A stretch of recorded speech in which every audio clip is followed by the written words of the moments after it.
أعوذ بالله السميع العليم من الشيطان الرجيم. بسم الله الرحمن الرحيم. الحمد لله والصلاة والسلام على رسول الله ومن والاه، أما بعد.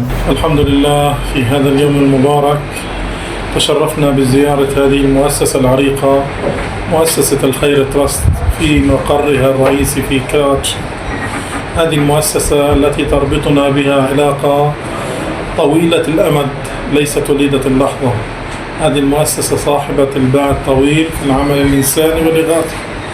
هذه المؤسسة التي لا زالت تقدم مما فاء الله عليها من تبرعاتكم إلى أهلنا الصامدين على أرض غزة.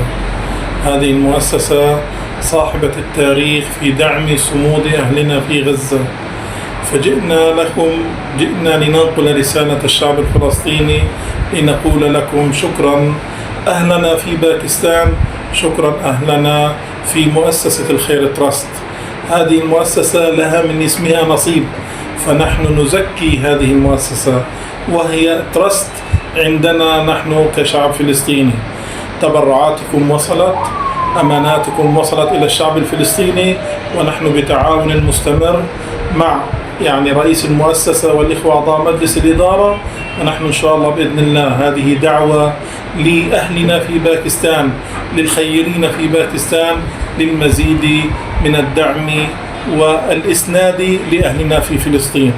بارك الله فيكم، شكرا على حسن الاستقبال والضيافة، سعداء وفخورين أن نكون بين أهلنا في باكستان، بين عائلتنا في مؤسسة الخير تراست.